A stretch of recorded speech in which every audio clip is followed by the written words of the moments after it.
you know your accounting period. That is the first thing that you need to do. You must know your accounting period. In this case, I'm just going to show it here.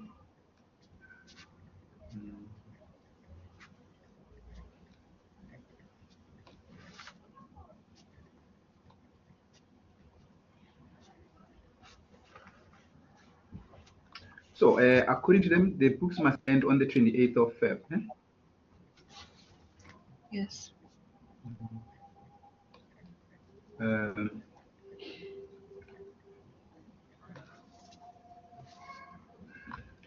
28th Feb. 28. When you ended 28th Feb, when do you think you started? 1st of March. Yes. Which year? 2008, 2.7. 27.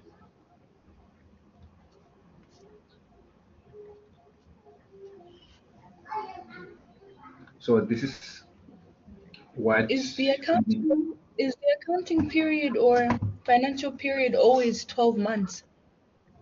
No, it depends. It can be 6 months, but in most cases it's 12 months. That's why they need to specify. Can you see if they specify it here?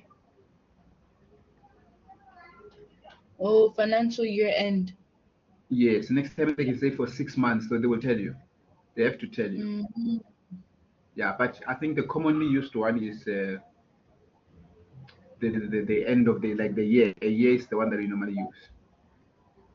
Okay. Okay. And these are the balances. You can see some of the balances here. We've got different accounts of which will affect us at a later stage. They combined some of the, let me see if this is yeah, we only have this account. Yeah, so we need to use this account in order to draft. Okay, so we need to know the formats, and then we have to take the transactions into consideration. Okay, so by this balance at the moment, we cannot do anything with them. We just have to go and check the information if there's any. Yes, there is any information here. So meaning we call these adjustments. Sometimes they call them additional information. So this will affect some of the accounts which we have. Okay, but firstly we need to understand the format. This is what I do, but I have 2 columns, so I was not sure about the columns, but I'm going to use 1 column. Okay. All right. Yeah. So normally, sometimes 2 columns doesn't make any difference, but yeah. So it's the statement of profit and loss and other comprehensive income. It's also called income statement. Okay. So you just have to know the formats. Here I'm just going to put so that I cannot write. Let me just do this so that I don't want to keep writing rent. So I'm just going to put rent like that. And then thereafter, the first thing is always sales. Ne? All right. Sometimes they call it revenue. Sometimes they call it turnover. So you just have to check what they use. Ne? So, but let me call it revenue or sales. That's the first thing that we need to do. Okay. And then the revenue or sales has got its own calculation that you need to remember. Okay. So from this amount, you need to check if you've got any sales returns. Okay. You must also check if you've got any settlement discount granted.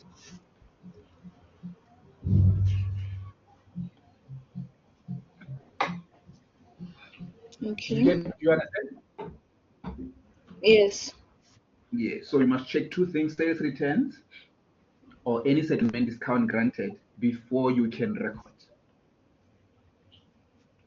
All So let's right. go back and check the information. So we have to go and check the information. Obviously, we do have sales, or they call it revenue. Can you see now? Next time they're gonna call it sales, don't get confused. Mm. As you can see here, they call it sales. So we must take this sales of how much? Of 265. And we also have what? Sales return. Sales return. Can you see now? So far we found the sales returns. So if I check here, I don't see any settlement discount granted, but you can find it on the information. You must also go to the information and check it. Okay. Mm. So far we've got these amounts. We must know them. When we check the information, let's check if we've got any sales returns or not. We don't have any sales returns if I check here. Not sales return, what is called discount granted. Discount. Yeah. So we didn't grant any data discount. So meaning I only found sales returns. I must only go and deduct sales returns.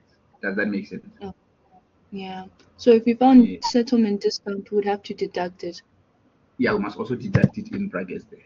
For now, we have to have sales. How much is the sales? It's 265. Yeah. 980. The amount of sales is 265,980. We have to minus sales returns of how much? 12,008. Yes. So remember, when we're doing the closing process with the trading account, when we're adjusting for sales, we also need to mind if there's a settlement discount. We also need to subtract settlement discount from sales. That's true. Oh, okay. The same thing that you must do under trading account. All right. Yes. And then if we minus, how much do we get? We are going to get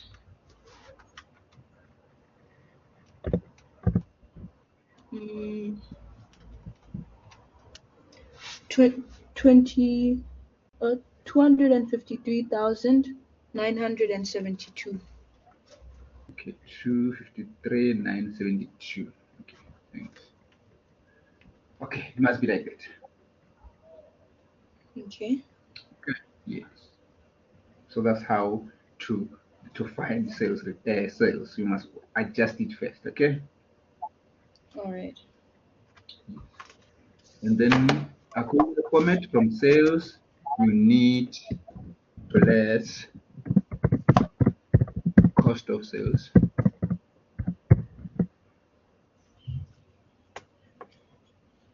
Okay. So now it depends on the sales. Ne? So it depends on the sales whether you are using perpetual or you are using periodic. Okay. Yeah. And then how will you know that you are using perpetual? When you go to the list of balances, you will see they will give you cost of sales here. Did they give you any cost of sales? Nope. No, meaning we are not using perpetual. It means we are using periodic. Meaning we must follow the formula because you can only calculate cost of sales under periodic by using the formula. Can you see the difference? So that's why if you don't see cost of sales, don't ignore it. It means they want you to follow the formula. So we must go and follow the formula for calculating cost of sales under periodic. Does that make sense? Yeah. Now, we need to go and then have a formula underneath here. I'm going to put it here, and then let me just change the color so that it can be different. Now, you must always start with the opening inventory if you are dealing with a periodic system. So you must have opening inventory is the first thing that you need to have. Opening inventory or opening stock. So some people call it stock and some people call it inventory. So it's up to you. So we must go and check the inventory from the previous period. We can only find it by going back to our information and check if you've got any opening inventory. Yes, we do. We do, no? Mm-hmm. This one. Can you see they wrote a date next to it? Yeah. If they don't write date next to it, it means we will assume that it is at the end. Does that make sense? Mm. It will be the closing one. So that's why they always try by all means to show you the date, because otherwise you'll be confused. You wouldn't know whether is at the beginning or not. And again, here they did tell you that these books are at the end of February. Can you see now? They told you. So whatever Okay. doesn't have a date here, it means the date is 28th of Feb. It's at the end of the period. Mm. So you must So be careful. okay. But this one, So if they give us if they don't give us the date, we assume that it's at the end because this trial balances for the year ending, yes, right? So yes, so unless it, what and yes, say something. so what if we get that, we get the closing inventory, but we don't have the opening inventory. Are we supposed to Yes. calculate it or will it be given in the additional information? If they don't give it to you at all, it means your opening inventory will be zero, because it's possible to have zero. Oh, okay.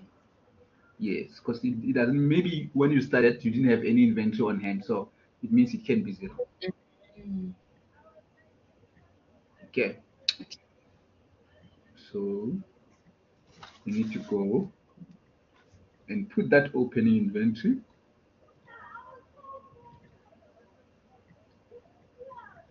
How much is it?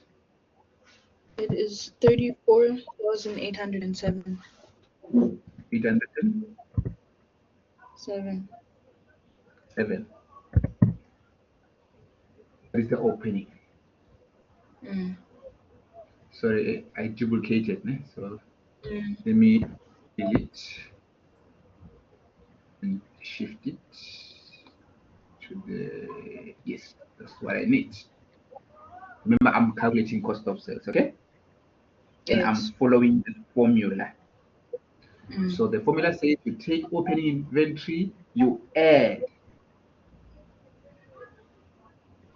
Can you see, for me, when I say, I just, you can say add or plus, but you don't have to say add, as long as when you put the amount is positive. But for me, I prefer to say add, write it like that. Can you see now? Yeah. Yes, because sometimes you forget and you lay. So I'm gonna add what we call net purchases.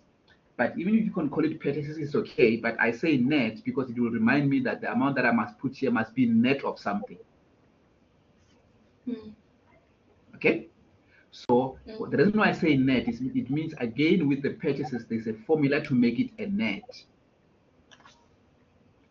Mm. Meaning there are things that I need to deduct in order for me to be able to put it here. Can you see now? Yeah. Yes. So just check for me in advance. What is the purchases amount there?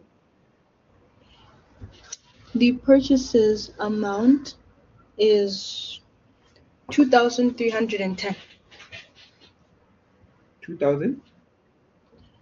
310.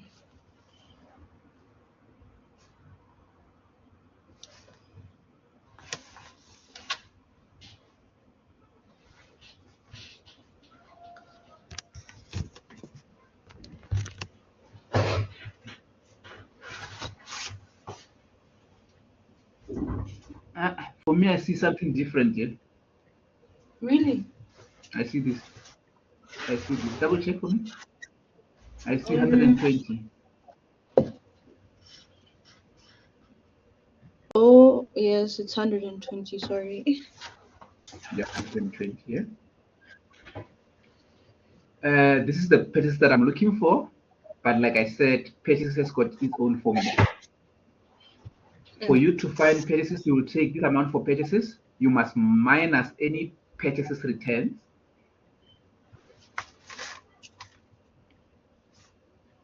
Okay.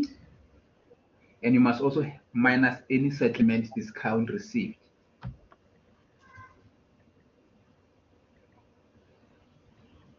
Mm.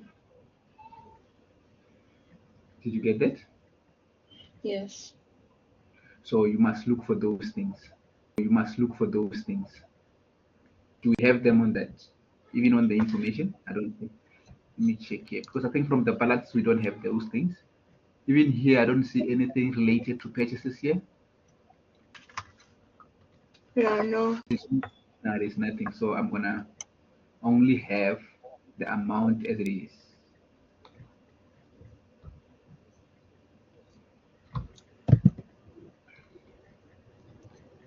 Which is gonna be The purchase is gonna be 120. Yeah. But there's nothing to minus. You must always remember that formula. Yes.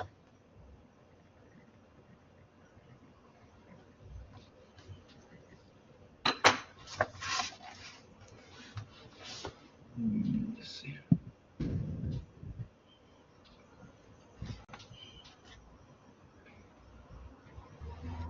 Okay? No problem. And then we're following a formula. And now we must add any additional cost. Remember, this is when we went there to buy stock. Ne? This, remember, is buying stock. That is the stock that we put during the period, okay? So, Yeah. but when you go and buy the stock, sometimes you incur these additional costs, like transport on those purchases and things like that. So any cost that you incurred because we were buying stock must be taken into consideration, must be added. So we must go back to the list and check those possible. Anything that you think is the cost to purchases, sometimes they call them railage on. I think this one. Yeah, carriage. Yes, carriage means transport, ne? Yes, and sometimes they call it railage.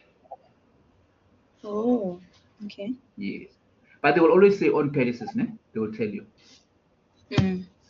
Because if they can just say transport or carriage can be for anything, so they must be very specific. Yeah. Yeah. So I must go there and I must go and add. Remember, we add them carriage on purchases. I'm gonna add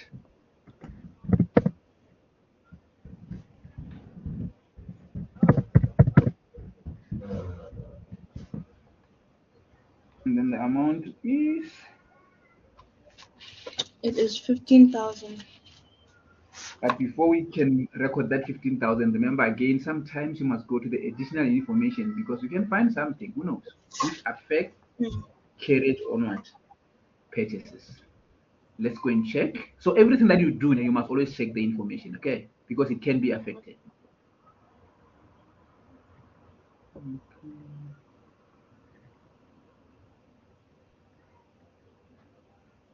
Let's see any carriage there.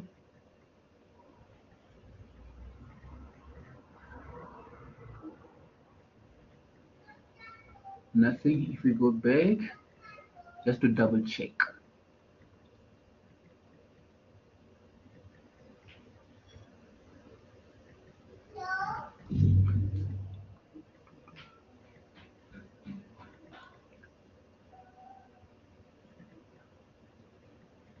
Okay, here there's nothing. And then yeah, okay, I'm convinced. Anything that talks about the transportation. I'm trying to check that. Stock taking. No, this is not transport here. This is writing off. No, I don't have anything here. I don't have anything about the transport, so meaning I'm gonna put it as it is because I don't have any additional information. Okay. No problem.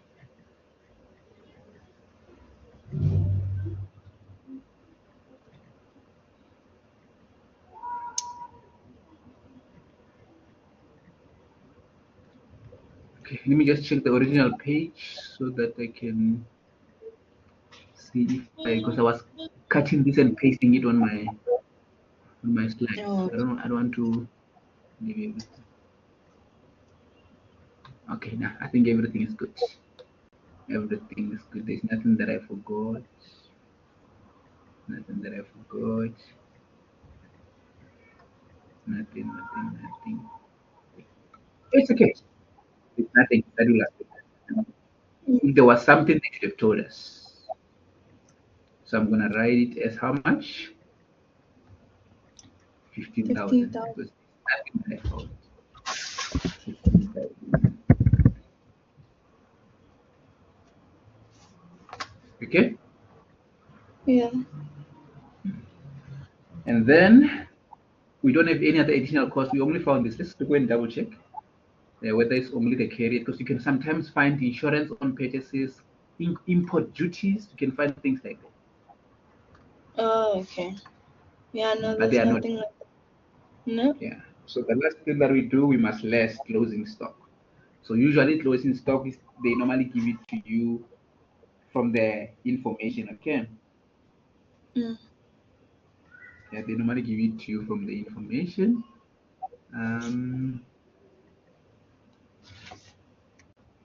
The stock taking. Yeah, I'm also checking there.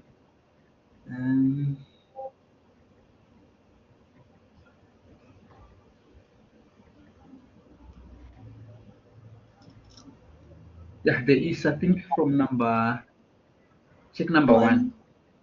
Mm. Can you see they say stock taking, meaning they were checking the inventory. They showed that the value of 27,890 and stationery was still on hand. So this one means on hand means it was at that point in time at the end of the period. In other words, this is the closing inventory. But we need to be careful. We only take the one for what? Inventory. Yes. So that is the one that I'm gonna record 27,890.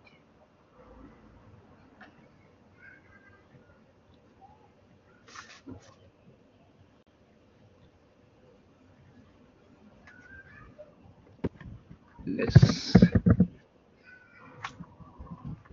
closing inventory.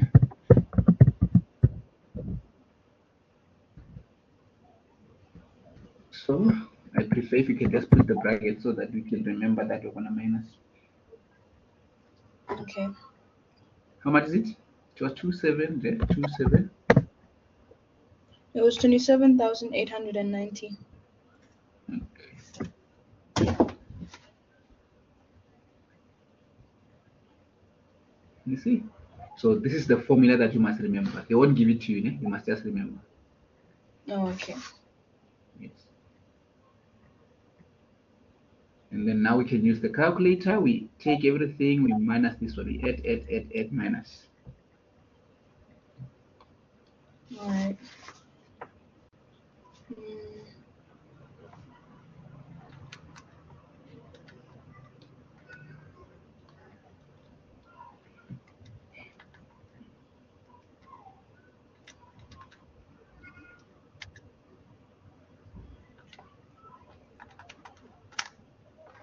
I get 197,697.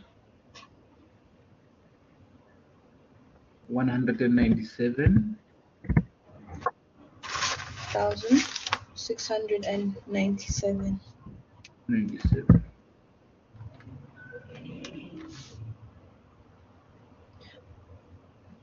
This is for I only did the calculation for the cost of sales, by the way. Yes. Oh, okay. Not the difference between revenue and thing. Yeah.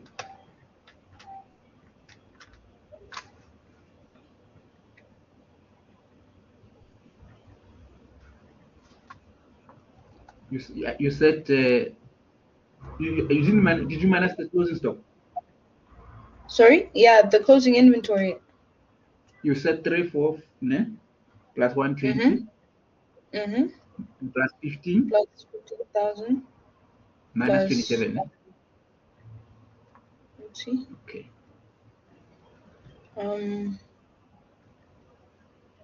Oh no, sorry, I didn't minus the 27. My bad.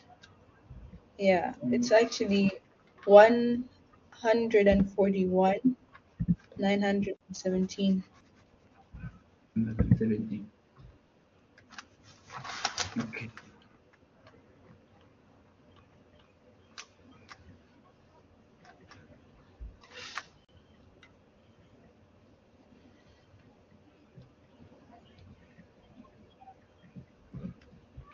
So this is the how you need to do it so far. Can you see now? So you just have to remember the formulas. And then thereafter, we find the difference between the sales and cost of sales, and that is always called Gross gross profit. profit.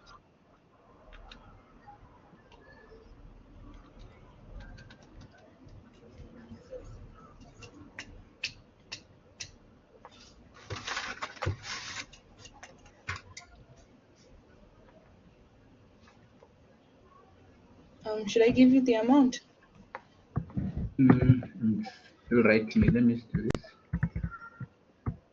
Gross profit.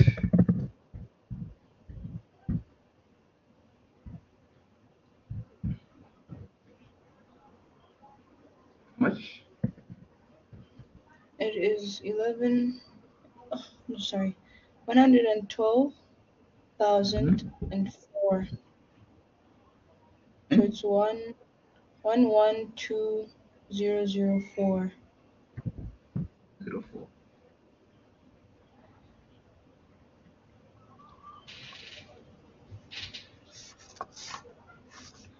Yes.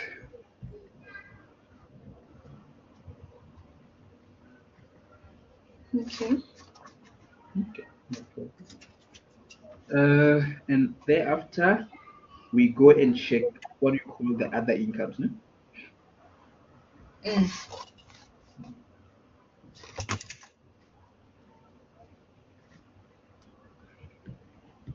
I'm just gonna write add. No? You don't have to write this, no? But for you to understand better, just say add other incomes. Okay.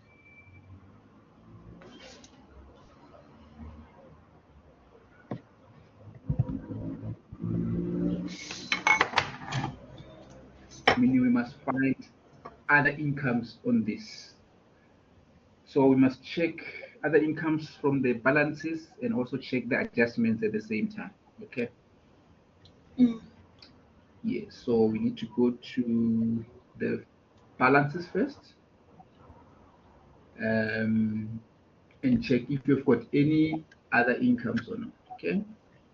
So when you look at this question, let's check if we've got any income other than, remember, I prefer whatever you have used, just tick whatever you have used so far. It makes your life All easy. right. Yeah. Rent income. Rent income is the first one that we found. It is how much? Rent income is 2,000. Yeah. Okay. Before we record it, we must check if there's any adjustment for it. Okay. Any adjustment for the rent income? Rent has not been received. Let me see this one. The rent February 2.8 has not yet been received. Yes. So it means the rent that we see there, which is how much? Which is 230 something. It means that rent 2.10. is for how many months? Rent is for 12 months. But the one that we have is for how many months? The one that they give us. Is for 12 months. No, it's for 11 months because the one for February was not. Can you see now? Oh, yeah. This was not received, meaning 1 month is, we call it 1 month is outstanding. Can you see now? So meaning this one, the 1 month is outstanding. So it means we call this outstanding. Let me write it down.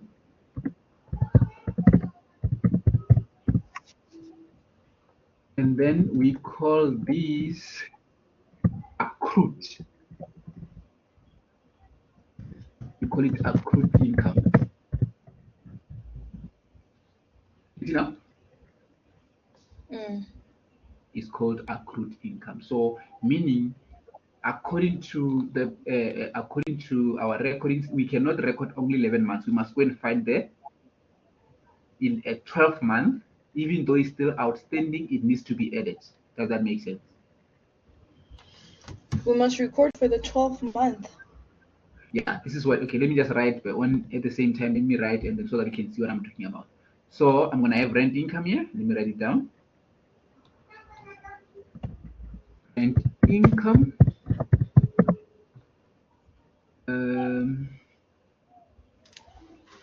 Let me change the color there. Yes, rent income. So what I mean, give me the rent income that we have been given. Mm. 230 something. Sorry? It's how much? 230 something. 23. It's 2,310. Yeah. 2,310. This is the rent income that is given to us. But it's for only how many months? For 11 months. 11. Right. We cannot close the books with 11 months. We must close the books with 12 months, even though we still have to receive. That is accounting. We call it accrual accounting. So when you use accrual accounting, even if you still have to receive something, even if you still have to pay that expense, you must add it. Does that make sense? Yeah. So I must add the 11th month here, but not the 11th, the 12th month, the one that is missing 1 month. But I need to find it. I must calculate that 1 month. How do you think I'm going to calculate that 1 month?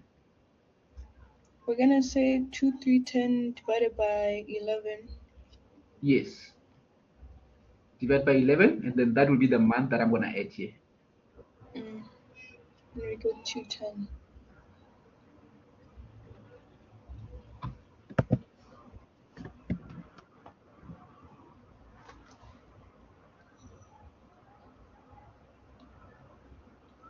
The 210? Yes. Okay. So when you add them together, how much do you get?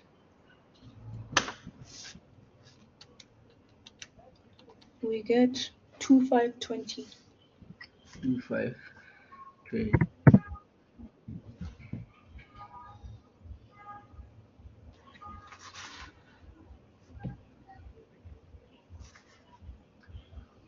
So can you see that you need to check that one because you need to add. Now can you see this 2,520 is for how many months? It's for 12 months. So this 210 is called accrued income. Can you see now? Which is part of the notes. You'll see. We call them adjustment. This is an adjustment. Okay.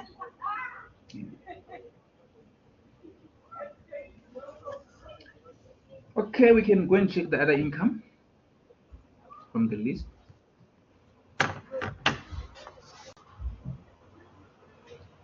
Any other income here? No, I don't see any other income. Okay. So, I mean, you don't see any other income here, but we must go back because sometimes you can find that you don't have an income there, but you also have an income here. Can you see now? You must check everywhere. So we must check where we have got possible income. Here, there's no income. Number 2, they talk about the packaging material on hand. Here, there's no income.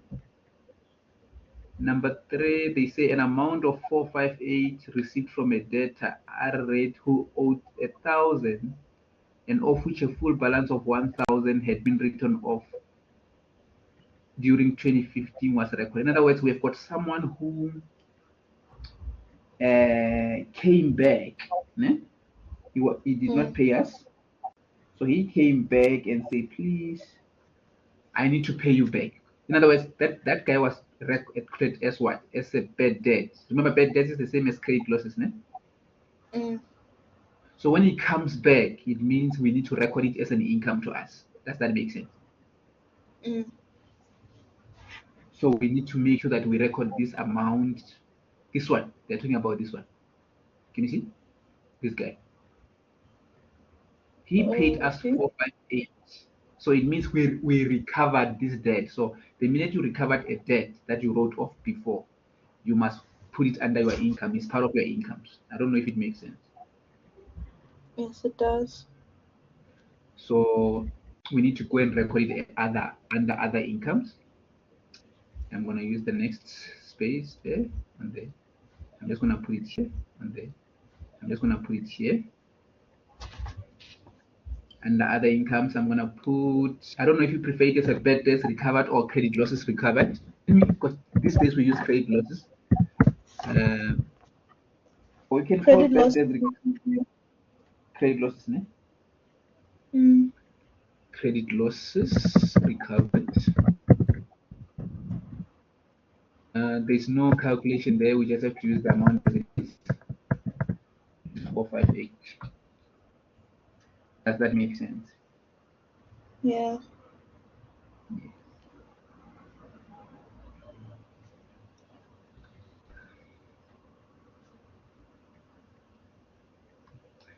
Okay, remember we're checking for other incomes. Let's check number 5. They say the following were not recorded in the books. Written off. We wrote off a debtor. And we also have the interest that we charged. And we've got the, so these are the incomes, ne? These two, the interest that we charged, ne? And then we also have the interest that we earned on the bank balance from the bank account, okay? They're both incomes, but remember, according to the format, you cannot put interest with the other incomes. You understand? They must be on their own. Okay. So even though the interests are expenses, they are not called operating expenses. Ne? That's why we don't have to put them with other. Even with the incomes, the interest that you received is not operating income, so you cannot put it with other incomes. They will be put somewhere there at the bottom, like what you will see when we end our statement of profit and loss. At the end, they're going to be recorded as a standalone account. So never ever add interest under your on other incomes. So that also means when we're closing on the profit and loss account, we should not include interest expense or interest income as other expenses and other incomes. Yeah, we don't put them there. They're gonna be put before we balance it at the end. You'll see we're gonna write them somewhere down there. It's not like we're not recording them. It's just that we cannot put them as part of other incomes. They cannot be under this. Remember, these other incomes are also called. Let me write it down so that you can understand. This is also called operating income. And you know the interest is not an income that we earned when we're operating. They come from investment. Can you see now? So that's why they cannot come here. Because they are not from the operations, if you know what I mean. Yes, I do. Yes. But they are incomes, yes, but they're not other incomes. Okay. Yes. But for now, I'm not going to record them. I'm going to wait. Let's check on any other incomes. On number 6, they say the allowances for expected credit losses must be or should be adjusted to what? To 1627. Okay? Do you understand what is the allowances for expected losses? Yes, I do. Yes. So remember, you must. I think most people know it's provision for bad debts.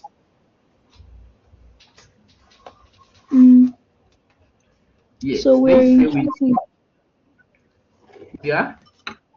Oh, okay. You said you were. No. I looked at the balance on the trial balance of the allowance for expected credit losses, and it seems like they want us to increase it to this amount. Okay. When we increase it to that increase, the difference,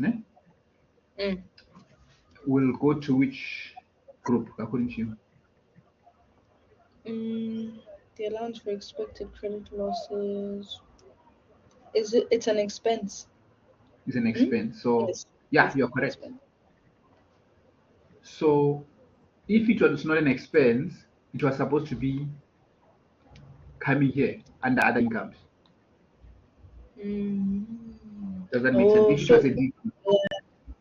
yeah, it So does. now, yeah, but remember, we will only record that adjustment, not the whole amount, remember? Yeah. Yes. So that one I cannot record here. So it will be part of expenses. And the last one, obviously, is not an income. It's an expense. So, yes. So you see how we're simultaneously looking at the trial balance and the additional information. Would it be Yes. wrong in the exam if I first adjusted this trial balance and then went on to this format of like doing my statement? Yes, you can do that if you are fast enough. Oh, okay. Yeah, you can do that quickly, and thereafter just copy and paste. Yeah, you can do that. Adjust, and thereafter just transfer. Oh, okay. But make sure that you show those calculations. No? Yes. Yes.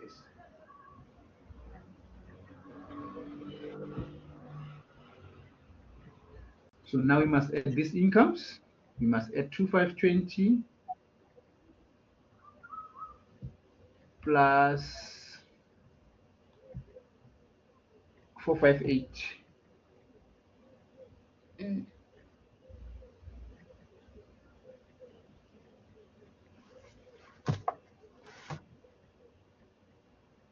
I should add.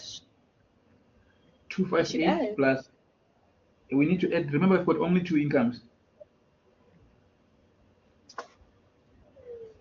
Oh, We have got credit losses plus rent income. Can you see here? I've got credit losses recovered. Yeah. And I've got rent income here. These are the only incomes which I have. Must add them together. Oh, okay. What? Oh, okay. I see.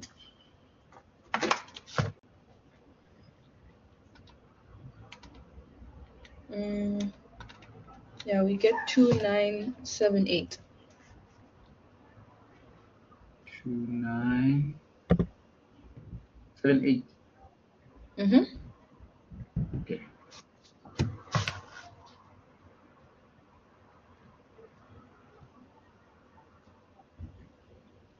So this is the total of our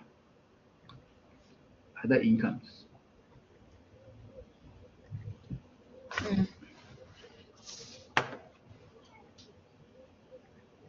So now we can go and check our other expenses.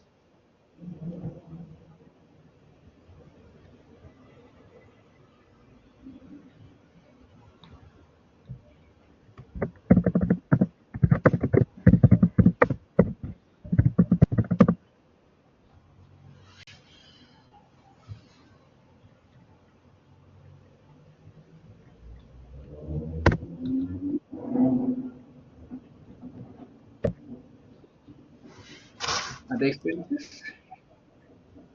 Yes, they are on the trial balance.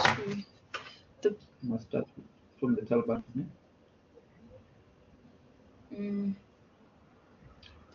Let's see what we have.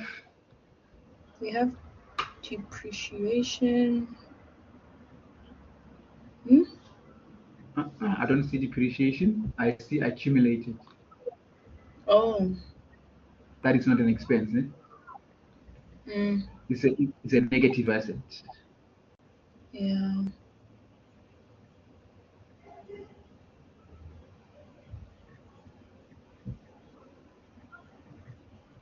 I see stationery. Okay, and I've got packaging material on hand, and then remember, packaging material on its own can be an expense, but if it's on hand, it means it's an asset. But we need to check if there's a possible expense out of this. So remember, any expense on hand will be classified as an asset. You know that now. Yeah. So we need to go and check if there's any information about the packaging material to verify or to check if we can have a possible expense. Let's go and check there.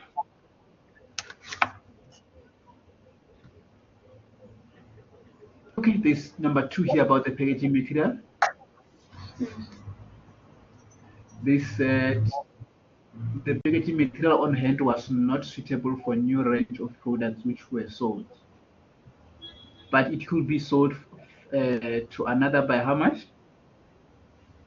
By 3,500. So it means the packaging material that we have, that value, we're gonna lose part of it. Does that make sense? Okay. So it means the value is not that anymore. The value is how much? Is 3,500. But initially, how much was the value? And the trial balance Yes, 5,400. 5,400. In other words, we say we lost the difference between the 5,400 and the 3.5 because the value is not 5.4 anymore. It's 3.5, meaning it lost value. That lost value will qualify as an expense, and we write it off. Meaning we wrote off the difference. I don't know if it makes sense or not. Yes, it does. It's like, for example, let's say you have got inventory and you do stock taking, and then when you count what you have on the floor, it's not the same as what you have from the balances in the books. Let's say you found less on the floor, and then let's say according to your books you were supposed to have 1,000, but when you go and check, there are only 900, meaning you lost how much? 100. That is an expense because it's a shortage. Let's give an example when it comes to inventory, because even with inventory, it can be like that sometimes in the future. All right. I don't know if it makes sense, this packaging material. It makes sense, yeah. Okay. I'm gonna put packaging material.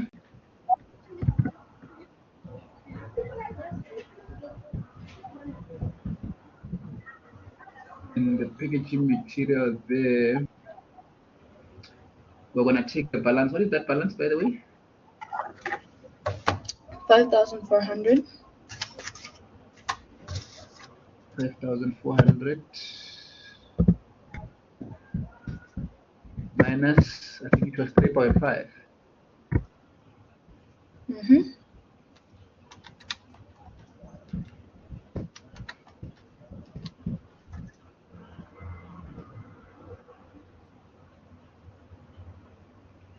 How much we get?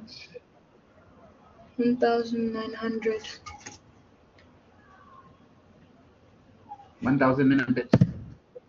Yeah. Okay, thank you.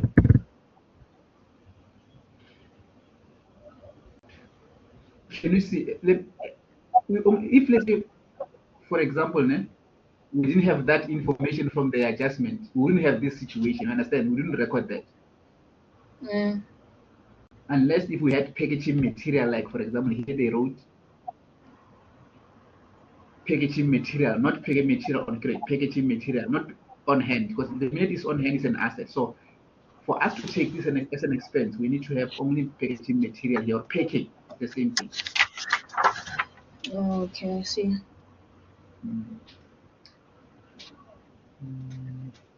Any other expense here?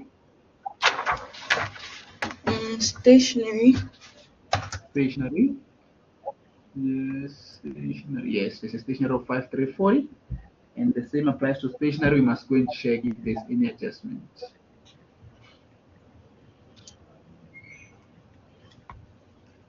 There was a stationery there?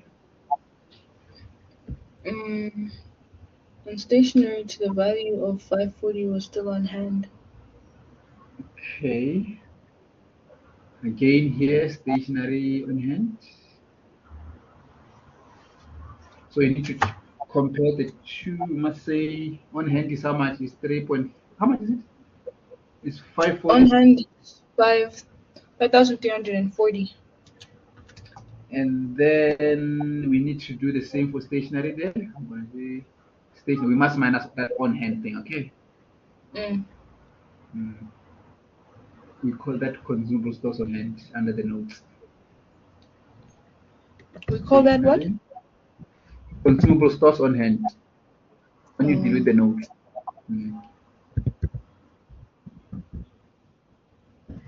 And take the balance of how much? 5 something?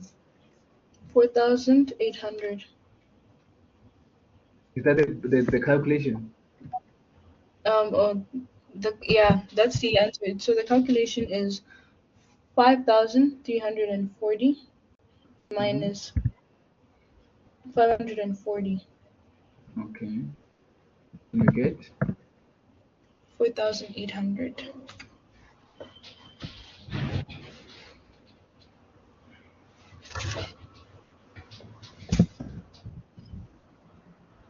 you.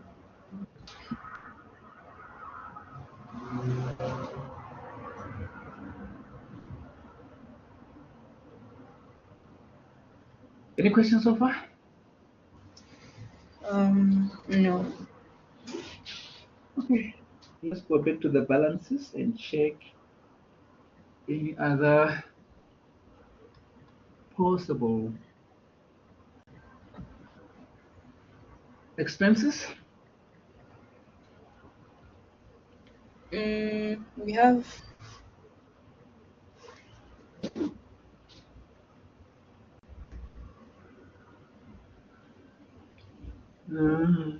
Nothing. no, I don't see anything in the trial balance. Okay. If you don't find anything, we must go to the information and check for any possible expense. If I check number 1, we've already used number 1, stationery. Mm. Number 2 has been used. Number 3 has been used. Number 4 has been used. Let's check number 5. They're talking about the data to be written off. We call that credit losses. They say we must write off how much? How much is the written off amount? 325. 325. Yes, they say the amount of wood by that must be written off 325. And we know that we don't have a balance. So if we had a balance for the credit losses, we would add them together, okay? But we only have this one. I'm just gonna write credit losses and then 325.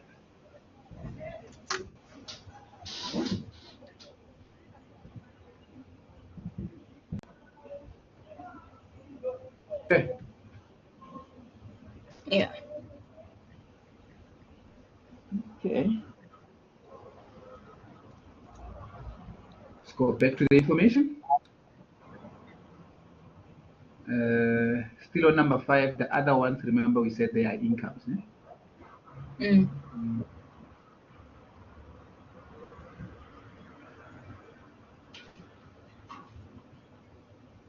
Okay, we've got interest. Okay, those are the incomes.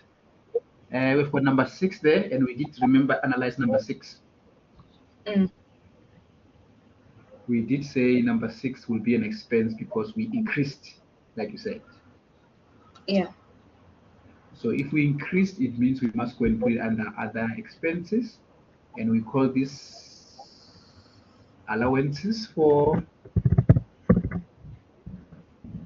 credit losses.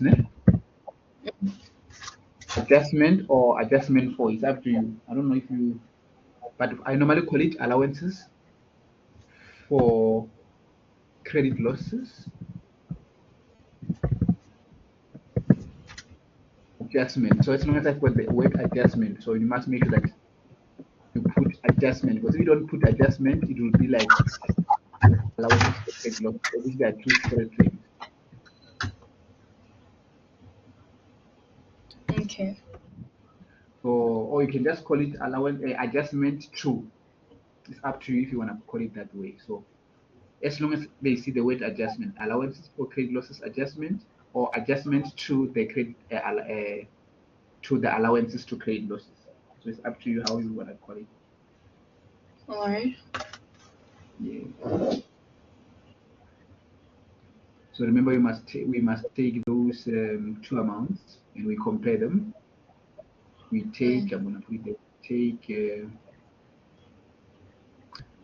how much was the amount? The one from the balance. The one from the balance. Do we have any old one? Or do you wanna give me the final answer? It's 427. The adjustment when it's 27.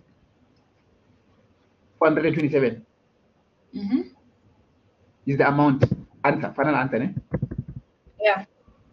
427.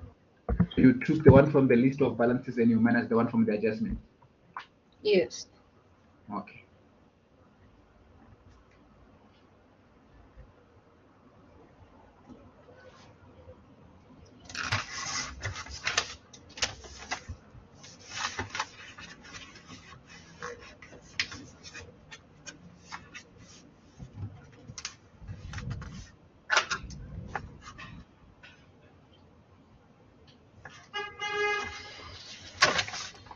Okay.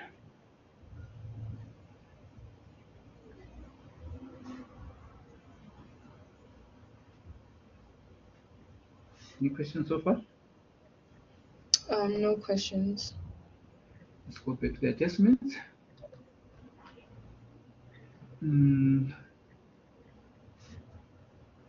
Number 7. There is a depreciation.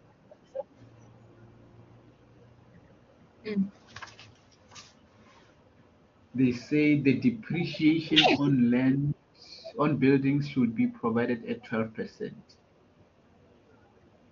per annum using straight line method. Okay, let's go back to the list.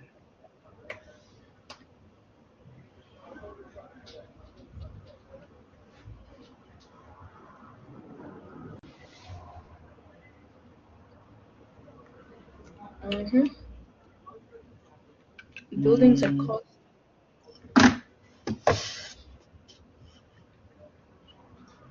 So we must take the building. How much is the amount for building? 186,000. 186,000. You multiply it by that percentage.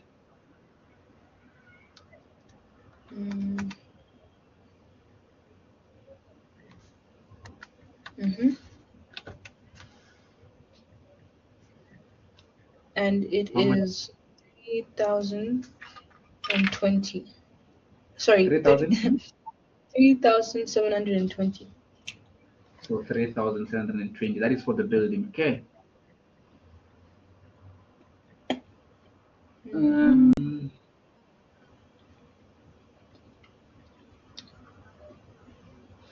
Remember, we do have other. We do have a vehicle to depreciate here.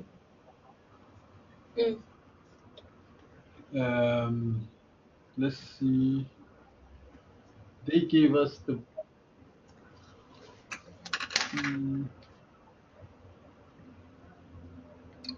the accumulated depreciation on what?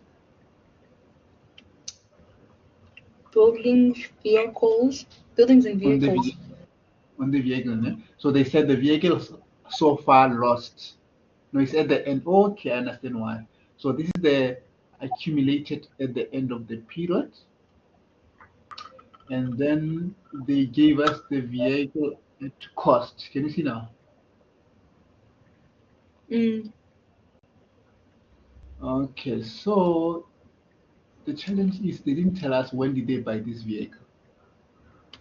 If you check the information quick, let's check the information because we need to. It needs to also depreciate. Let me double check that. They never said anything about depreciating the. So it means. But when did you buy this vehicle? Like there is. I think I didn't send it through. There's like what? There are 4 more additional information, and they say when it was They say Oh, when it was bought. that's why I'm a bit confused. I say, man, how can we not have information about the vehicle? So is information number eight, eight? There's 8, 9, 10, and 11. I'll need that because I think it's gonna affect other things. You can send it. Okay. On WhatsApp or email? Just send it on WhatsApp with me and think it will be yes. Let's see.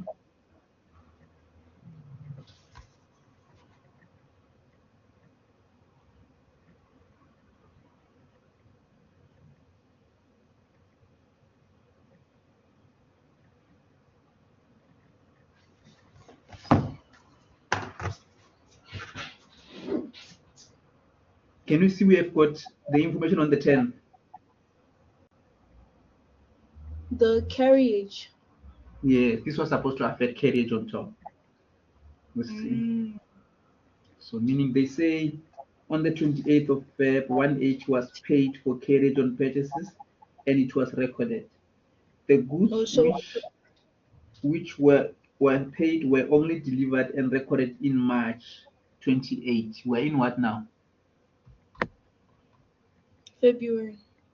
So meaning those goods can can only be recorded next year. Because remember our current year, our current year is 28th of Feb, ne? So they recorded the amount for next month, of which in account we cannot record in advance. We must wait. Does that make sense? So this must affect our carriage here. Can you see this carriage here? It has to change because we need to minus that 180 from 50. All right. So here must say 15,000 minus 180. 180.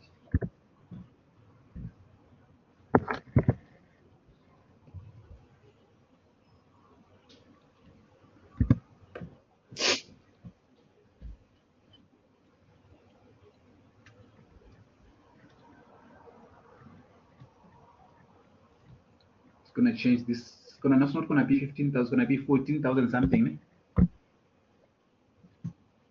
It's going to be 15,000 minus 180. 1,000. Minus. It's gonna be 14,820. 820. So it means we have to change the total for cost of sales. Cost of sales must just minus 180 here on this cost of sales. Okay. Unless if you don't mind, you will leave it like this. I don't know. So we do remember, but or do you mind if we do it? No, I don't mind. I understand. I'll do it again when I'm alone. I'll correct where it went wrong. Okay. So it's gonna change cost of sales. It's gonna change gross what? Profit. Ne? Yes.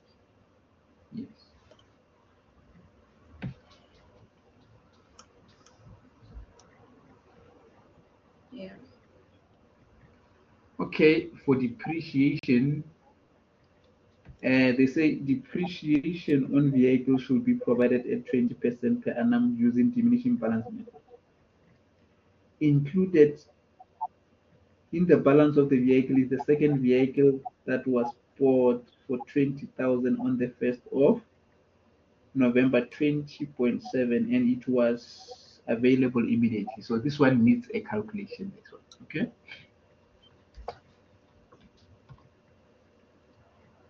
So already we had. This is how I prefer to do it to make it simple. Let me do this. Just drawing your box here for depreciation.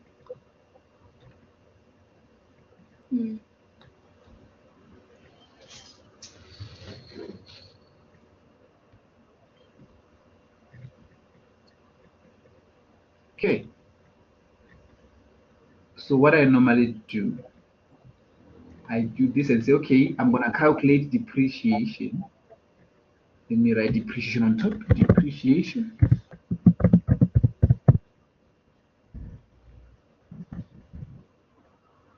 People are afraid of depreciation, because it can be a tricky thing, especially when they sell or they buy, that. So firstly, I'm gonna deal with the one that I can say the one that I can start with anything, the one that I sold, and thereafter I deal with the one that I bought during the period, and thereafter I deal with the one that I did not sell, the remaining one. Okay. So this will give me the structure. Let me just call it remaining. I say remaining, I'm referring to remaining assets that I did not sell. Okay. Now, I'm going to ask a question. From this information that we had, did we sell any vehicle during the period?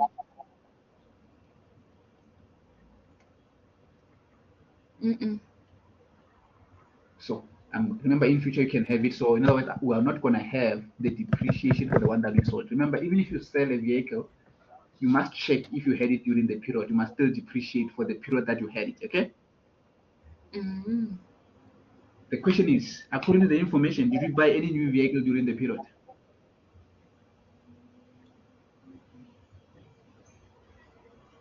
Number 8. Yes, we Number did. 8.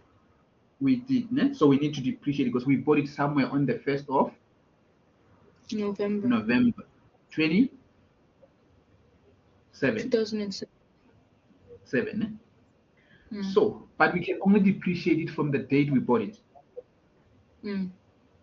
So we must come from the 1st of November until the end of our period, until the 28th of Feb. How many months do we have?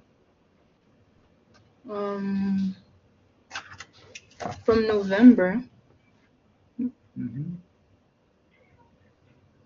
November, December, January, February. Yeah. Remember, according to our period, remember we've drawn the period there. So November is going to be somewhere here. Remember, it's going to be somewhere here. November, 1st of November. So if you count from here, can you see from here to there, 1st of November, let me write it down. So if you bought it here on the 1st of November,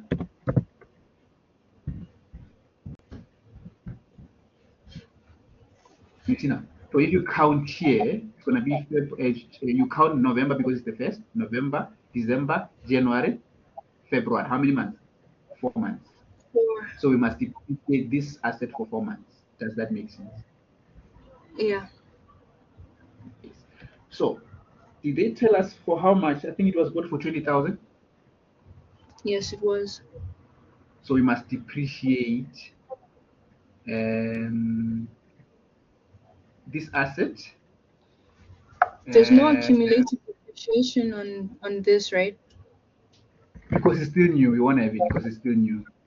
Oh, so it's accumulated depreciation of the previous financial year. No, you're talking about, okay, come again, you said?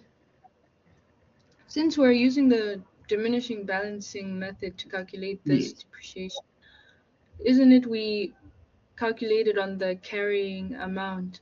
So it's going to be cost minus the accumulated depreciation. So I'm asking with accumulated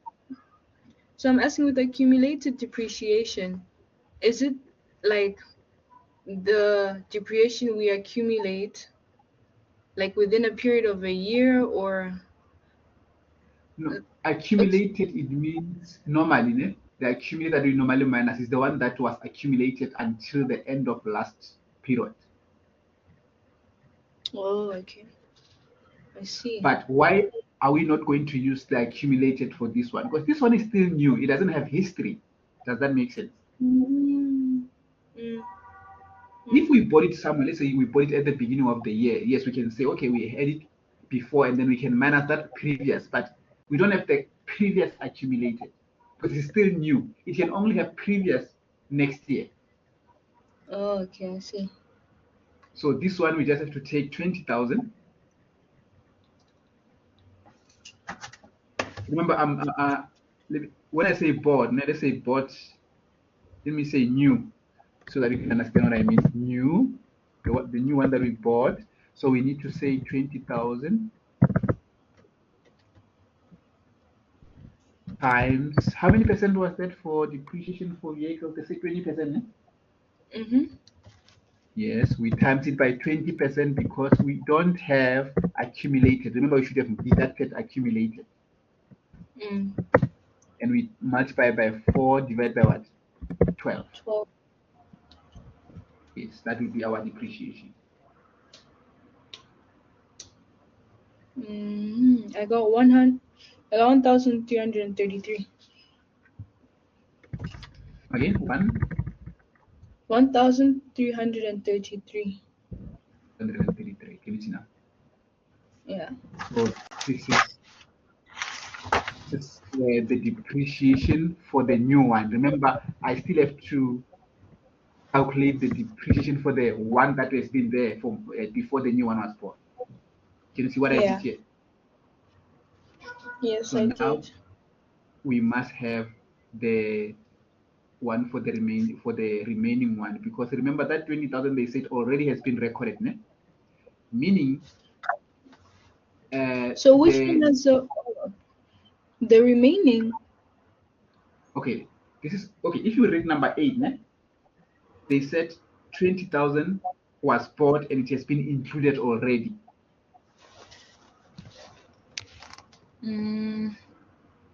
Okay. So it means, what do they mean? It means the vehicle that we have here.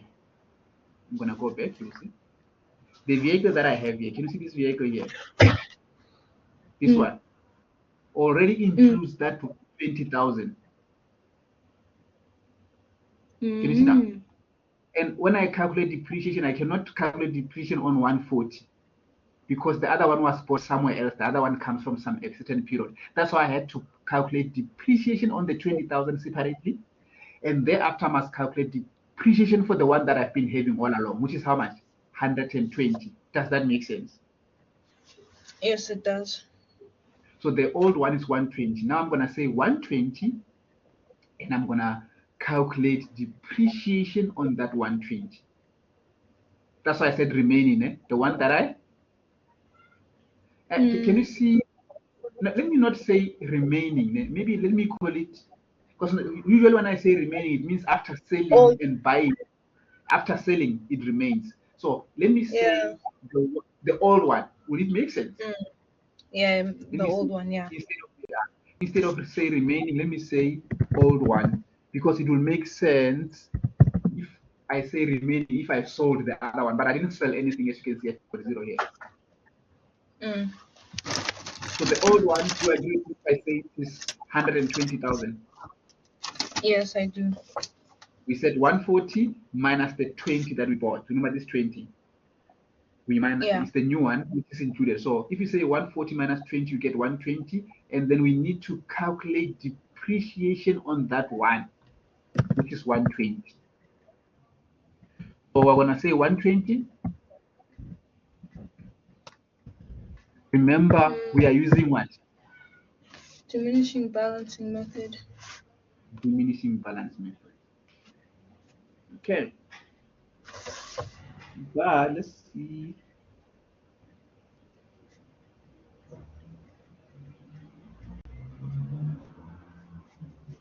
Yeah, let's go and check that accumulate. How much is it? Minus what? 1? It is the accumulated depreciation on vehicles. Yes. Is 40,000. 40,000. Yeah. Okay. And then how many percent is they depreciate? Let's see. Well, it's 20% because it's the same asset. How much you get? Because they didn't tell us whether they recorded depreciation already. I don't think they told us. So it's 20.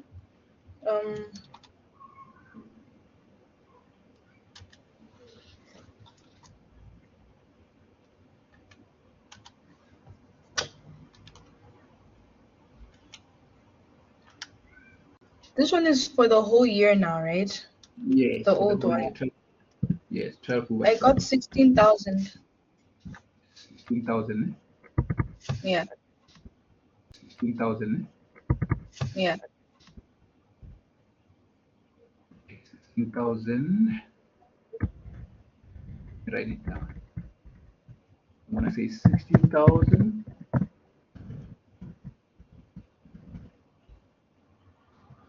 You see now. So Yeah. meaning the depreciation that I'm gonna add there is gonna be 133 plus 16,000. I'm gonna add the other one for land and building in brackets there. Yeah. Yeah. So I'm gonna go there and say depreciation.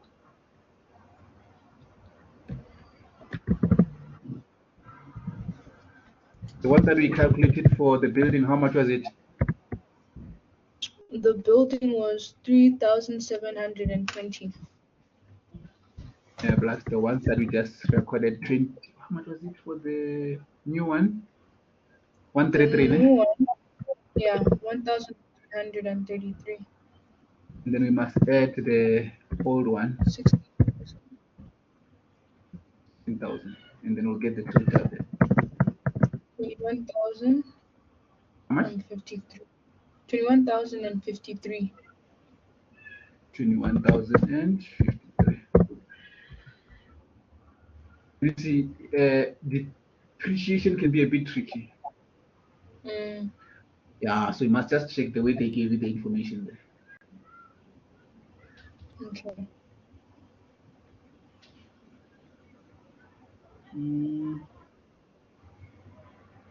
Any other expense? I think we touched on all the expenses.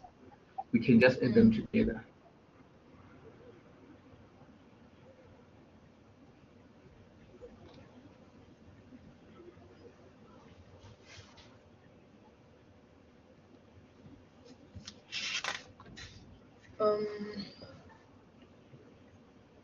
When we add them together,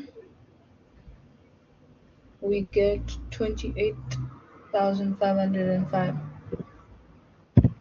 505. Thank you. I'll put it in brackets. Okay. So that I cannot forget. Yeah.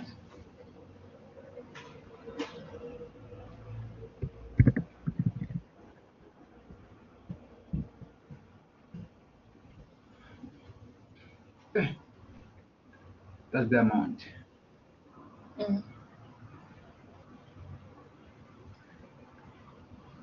So it's just that our figures are going to be, but as long as you know how to do it, remember our figures up, they have changed, so they will change a bit. So we're supposed to take our gross profit and we add our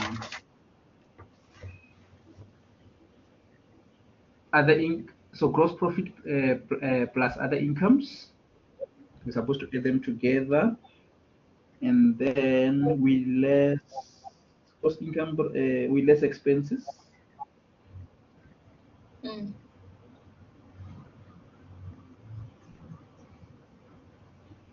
But no, we don't have to do that. We can just leave because I think usually we just, but yeah, we still have to add on at the moment. Let's just go to the next one. So let's go and deal with the other incomes, okay?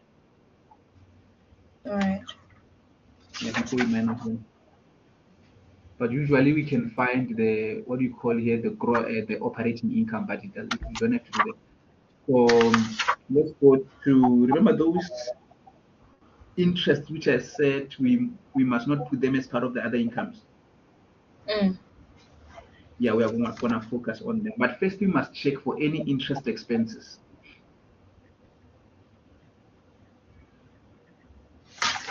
All right.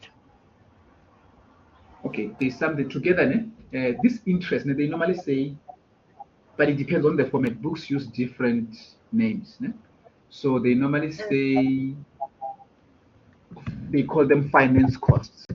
So finance cost is the interest, is the another name for interest expenses. Oh, okay, I see. Do you understand what I mean? Mm. Uh,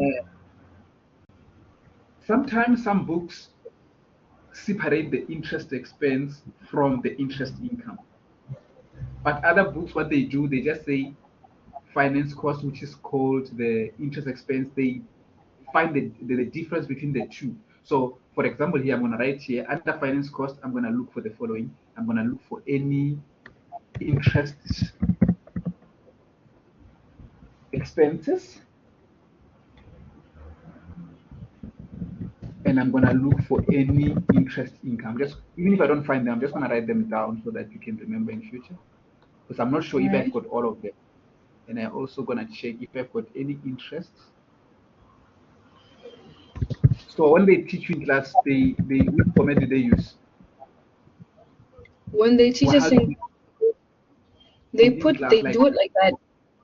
Like There's this. finance. Yeah. Okay, that's great. That's great. Okay, now we need to go and find the expenses and we find the incomes. Né? So by the expense, we're referring to any interest that we are going to pay or the one that we paid. Things like interest on loans, things like that. Okay. Let's go to the information and check. From the balances, do you see any interest on loan?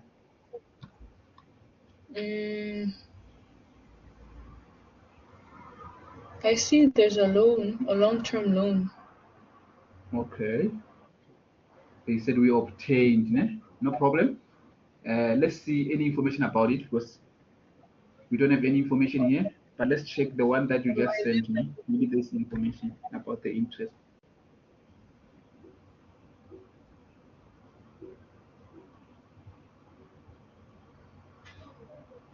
Yes, there's something on the 11th.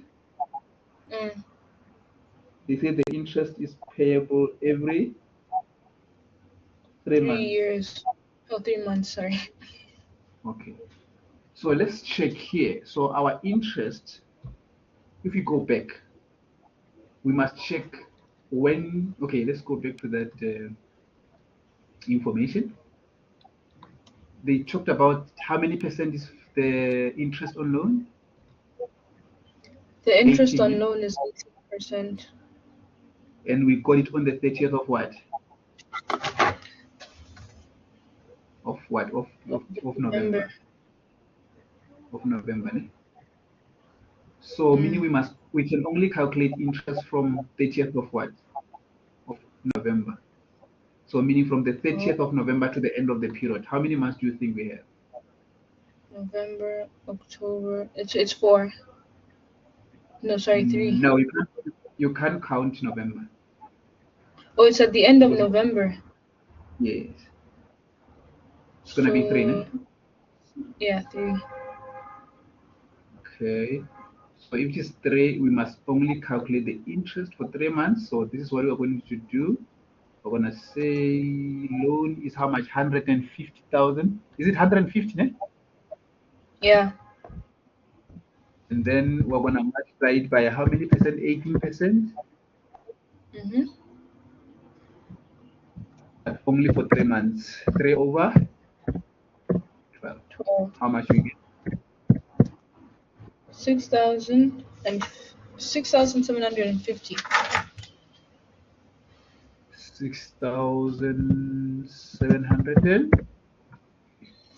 So that is the interest on loan. So it's the one that I'm gonna go and put it there.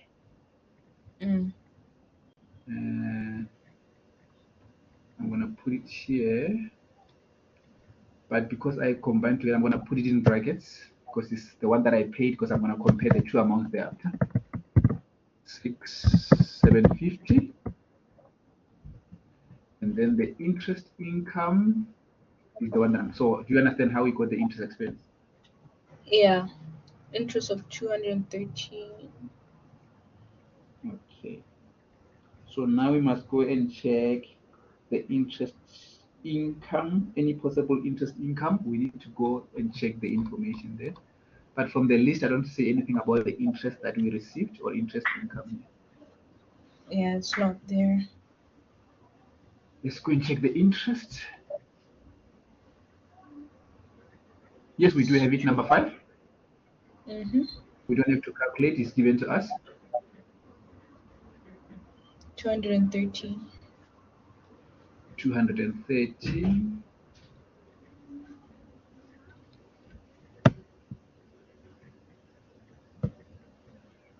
Don't put it in brackets because it's an income, because we're going to compare the two amounts.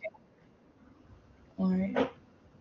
Now our finance cost is going to be the difference between the two, but it's going to be a negative one. It's going to be 6,537.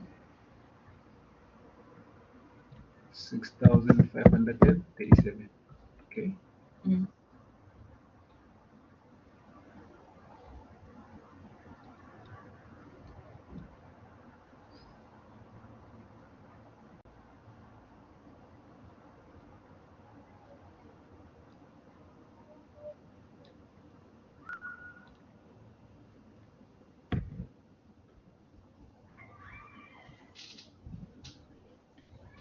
Okay. Yeah. 6,537. That is the amount. Can you see? Yes, I can. Now we can find the net profit for the year. So meaning we're gonna go back to the gross profit, because we don't, remember after the interest we must find the final profit. Yeah. So I'm gonna go there. Let's try to find the gross profit. We take, remember our, okay, we're gonna take 112004. We add other incomes.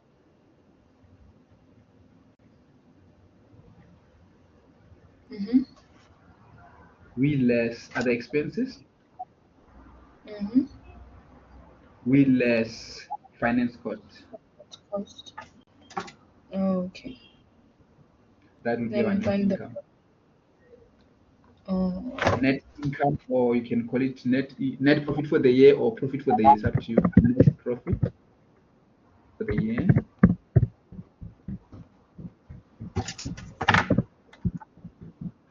How much do you find according to our figures?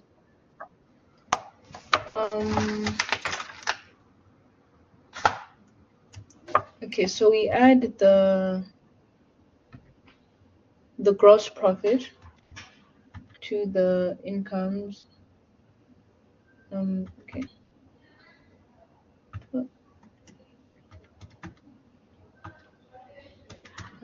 Plus.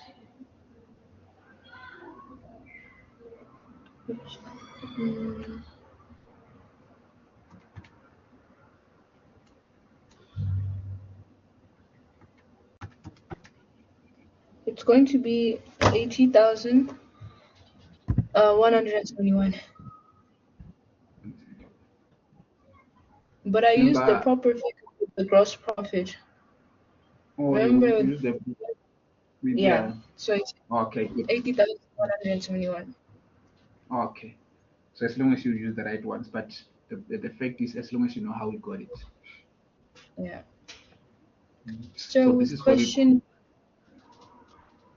Yes. This is what? No, I was just saying this is the profit and loss.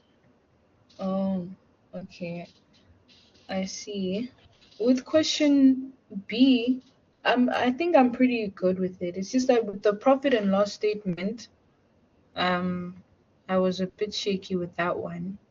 And also with the drawing up the financial position, and also the notes and the financial position are the remaining things we can go through. But other than that, changes in equity, I'm good with that. No problem. I'm gonna, with the statement of changes obviously is very short. You can do that. And then statement of financial position. Okay. So obviously this relates to the notes. So you can't do the statement of financial position if you don't know the notes. I think you know by now. Oh, okay. Yeah. Firstly, obviously the format is, it doesn't matter from which university. Obviously you must always have the first thing that you need to have. You must always have your assets. Yeah? And then under your assets, you must have the non-current assets. So please, if I deviate from your format that you use, you must tell me. But I think we must start with a non-current asset before current assets. Okay. Sometimes, the universities use different books. They use different. Sometimes they start with current assets. Some books. I saw a book where they start with the current assets. Yeah. Can you see now? And I see. I saw some books whereby when they record current assets, they put them one by one. But from my past experience, according to the framework, which is you will see when you progress with accounting, you're gonna use the accounting standards. So your non-current must come as property, plant, and equipment. Do you do it like that? Yes, yeah, we do it like that. Property, plant, and equipment.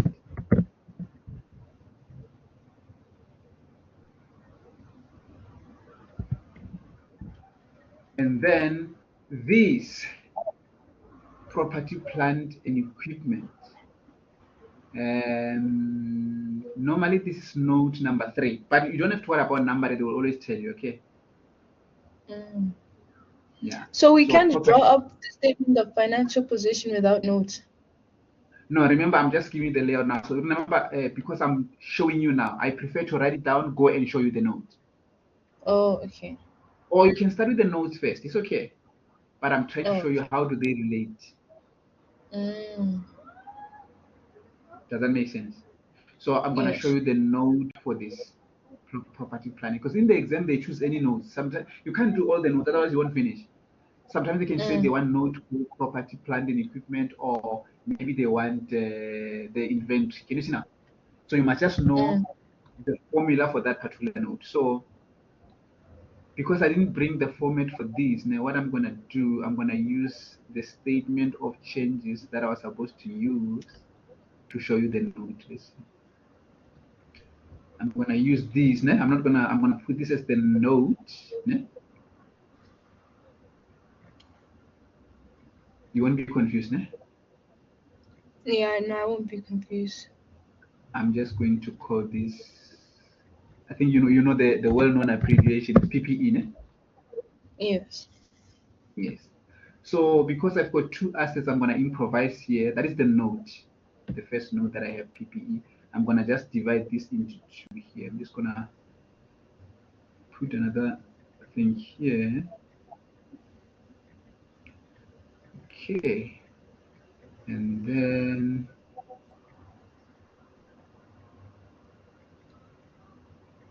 usually they want the total column here.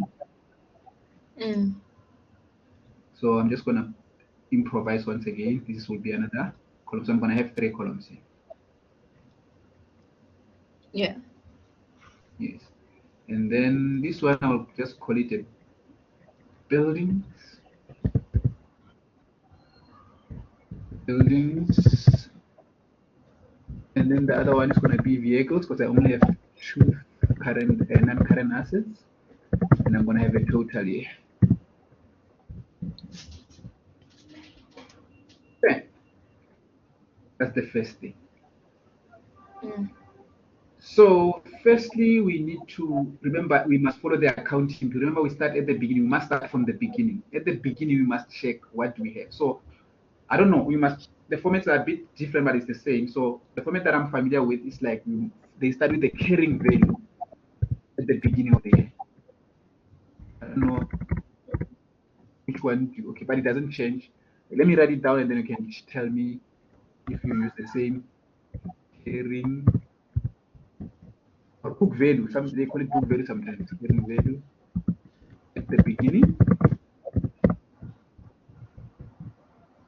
Okay. And then we have the cost.